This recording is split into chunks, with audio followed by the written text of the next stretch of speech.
কিরে মুনি, তুই এখনো ঘুমাসনি? মা, আমার না ভালো লাগছে না।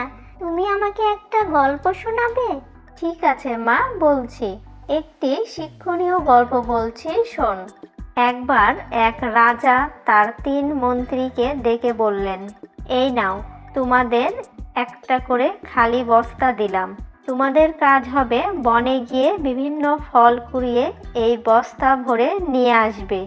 দেখি কে কত তাড়াতাড়ি বস্তা পূর্ণ করে নিয়ে আসতে পারো। 3জন চলে গেল জঙ্গলে। প্রথম মন্ত্রী চিন্তা করলো, রাজা বলেছেন তাই ভালো ভালো ফল কুড়িয়ে বস্তা পূর্ণ করি, এবং সেই মতো জঙ্গলের ভালো ফল কুড়িয়ে বস্তা ভরে ফিরে আসলো। দ্বিতীয় মন্ত্রী চিন্তা করলো, রাজা তো সব ফল দেখবেন না, তাই হাবিজাবি ফল, পচা ফল দিয়ে সে নিচের দিকে পূর্ণ করে, আর উপরের দিকে শুধু কিছু ভালো ফল দিয়ে বস্তা পূর্ণ করলো এবং ফিরে আসলো। তৃতীয় মন্ত্রী চিন্তা করলো, রাজার এত সময় কোথায় বস্তা খুলে খুলে দেখবে? সে শুধু দেখবে বস্তা পূর্ণ হয়েছে কিনা। জঙ্গলে মরা পাতা, ঘাস, কাঠ দিয়ে বস্তা পূর্ণ করে নিয়ে এলো। 3 মন্ত্রী রাজার দরবারে হাজির। রাজা সবার বস্তা পূর্ণ দেখে খুশি হলেন। তিনি বস্তাগুলো খুলেও দেখলেন না। তৃতীয় মন্ত্রী নিজের নিজের বুদ্ধির কথা চিন্তা করে নিজেকে বেশ বুদ্ধিমান মনে করতে লাগলো। রাজা একটু সময় নিয়ে তার মসনদে বসলেন এবং ঘোষণা করলেন, এই 3 মন্ত্রীদের তাদের বস্তা সহ 7 দিনের জন্য কারাগারে পাঠানো হোক এবং প্রত্যেককে 3টা আলাদা আলাদা কক্ষে রাখা হোক।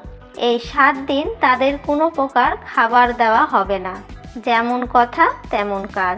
3জনকেই কারাগারে পাঠানো হলো। প্রথম মন্ত্রী এই 7 দিন তার বস্তার ফলগুলো খেয়ে কাটিয়ে দিলেন। দ্বিতীয় মন্ত্রী তার যত ভালো ফল ছিল 2 দিন খেতে পারল। বাকি দিন পচা ফল খেয়ে কাটানোর চেষ্টা করল, কিন্তু তিনি অসুস্থ হয়ে পড়লেন। তৃতীয় মন্ত্রীর বস্তায় কোনো ফল ছিল না, তাই তিনি না খেতে পেরে কারাগারেই মারা গেলেন। এই গল্পের শিক্ষণীয় বিষয় হলো, যদি আমরা ফাঁকি না দিয়ে সঠিকভাবে শিখে পড়ালেখা বা কাজ করে বড় হই, তবে এর ফল আমরা যখন কর্মক্ষেত্রে যাব তখন ভোগ করতে পারবো। কেমন লাগলো মা তোর গল্পটি শুনতে? বাহ, খুব সুন্দর ছিল মা গল্পটি। এমন করে আমাকে প্রতিদিন গল্প শোনাবে। এখন থেকে আমিও মনোযোগ দিয়ে সব কাজ করার চেষ্টা করব। কোনো কাজেই ফাঁকি দেব না। একদিন প্রচণ্ড গরমে একটি ছোট পিঁপড়া খুব পিপাসায় কাতর হয়ে পানির খোঁজে বের হলো। অনেক খুঁজে সে একটি নদীর ধারে পৌঁছালো। পানি খেতে গিয়ে সে পা পিছলে নদীতে পড়ে গেল। স্রোত খুব তীব্র ছিল। পিঁপড়াটি ডুবে যাওয়ার উপক্রম হলো। ঠিক তখনই কাছের একটি গাছে বসে থাকা একটি সাদা কবুতর সবকিছু দেখছিল। দয়ালু কবুতরটি দ্রুত গাছ থেকে একটি পাতা ছিঁড়ে নদীর উপর ফেললো। পিঁপড়াটি কোনো রকমে সেই পাতার উপর উঠে বসলো। পাতা ভেসে ভেসে তীরে এলো আর পিঁপড়াটি প্রাণে বাঁচলো। কয়েকদিন পর এক শিকারী সেই গাছের নিচে এসে জাল পেতে কবুতরটিকে ধরার চেষ্টা করলো। পিঁপড়া তা দেখে দ্রুত শিকারীর পায়ে জোরে কামড় দিল। শিকারী ব্যথায় চিৎকার করে উঠল এবং তার হাত কেঁপে গেল। এতে কবুতরটি বিপদ টের পেয়ে উড়ে পালালো। এভাবে পিঁপড়া কবুতরের উপকারের প্রতিদান দিল। উপকারের প্রতিদান একদিন না একদিন অবশ্যই পাওয়া যায়। অর্থাৎ আমরা যদি অন্যের উপকার করি, একদিন সেই উপকার আমাদের কাছেই ফিরে আসে। কেমন লাগলো মা গল্পটি? খুব ভালো লাগছে মা। তুমি ঠিকই বলেছ। উপকার করলে একদিন তার ফল অবশ্যই পাওয়া যায়। এখন থেকে আমিও চেষ্টা করব অন্যের উপকার করার। এক গ্রামে থাকতো রহিম নামে এক ছেলে। সে খুব গরিব ছিল, কিন্তু অত্যন্ত সৎ ও পরিশ্রমী। প্রতিদিন সে নদীর পাড়ে কাঠ কুড়িয়ে বাজারে বিক্রি করত। একদিন নদীতে কাঠ কাটতে গিয়ে তার কুড়ালটি পানিতে পড়ে গেল। রহিম খুব দুঃখ পেল।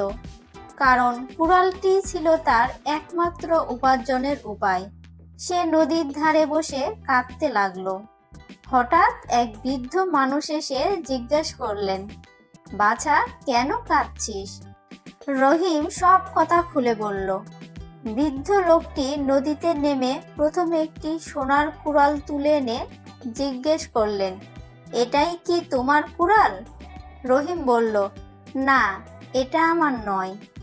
তারপর তিনি একটি রূপার কুড়াল আনলেন। রহিম আবার বলল, এটাও আমার নয়। শেষে বৃদ্ধ লোকটি একটি লোহার কুড়াল তুললেন। রহিম আনন্দে বলল, হ্যাঁ, এটাই আমার কুড়াল।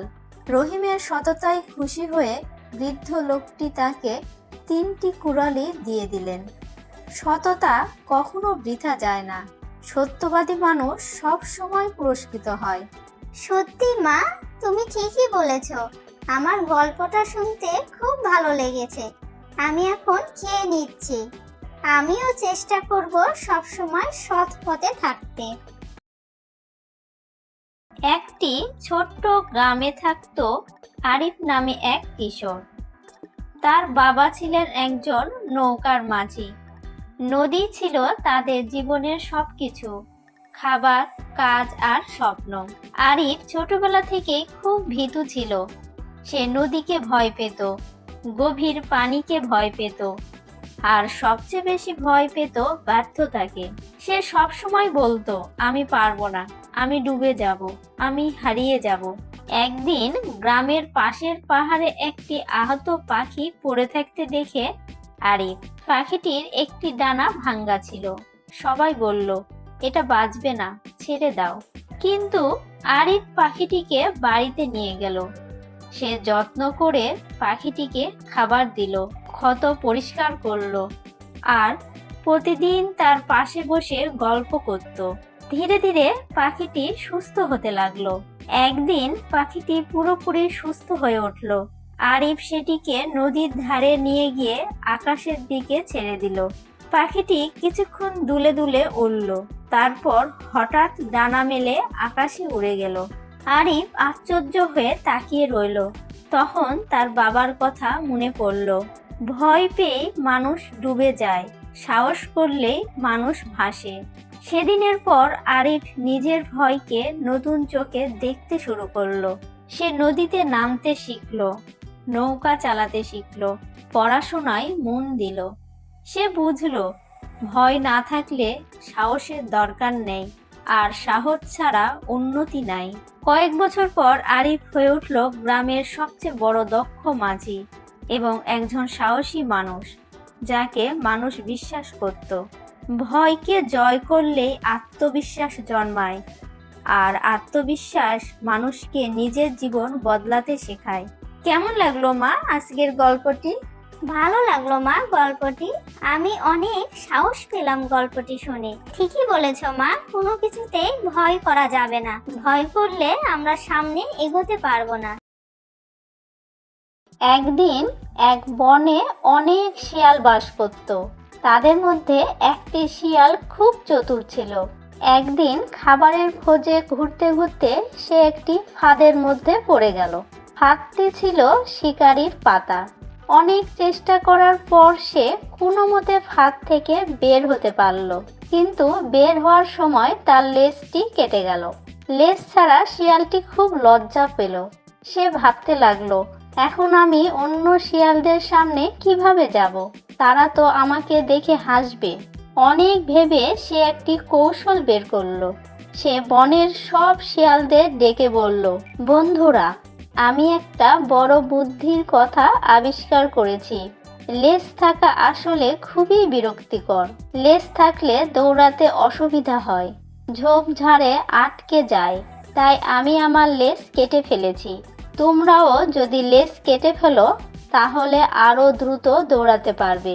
সব শিয়াল তার কথা মন দিয়ে শুনছিল, কিন্তু তাদের মধ্যে একটি বুদ্ধিমান বুড়ো শিয়াল ছিল।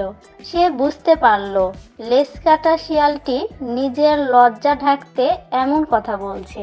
বুড়ো শিয়ালটি বলল, বন্ধু, যদি তোমার লেজটা কাটা না যেত তাহলে কি তুমি আমাদের লেজ কাটতে বলতে? বুড়ো শিয়ালটি বলল, বন্ধু, যদি তোমার লেজটা কাটা না যেত তাহলে কি তুমি আমাদের লেজ কাটতে বলতেও?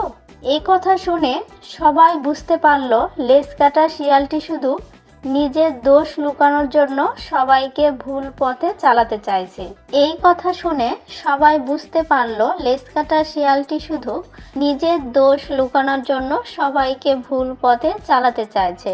তখন সব শিয়াল তাকে নিয়ে হাসতে লাগলো। লেজ কাটা শিয়ালটি খুব লজ্জা পেল এবং চুপ করে সেখান থেকে চলে গেল। নিজের দোষ ঢাকতে অন্যকে একই ভুল করতে উৎসাহ দেওয়া ঠিক না।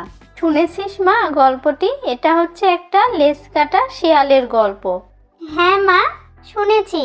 এখন বুঝতে পারলাম শিয়ালরা সব সময় খুব চালাকি করে।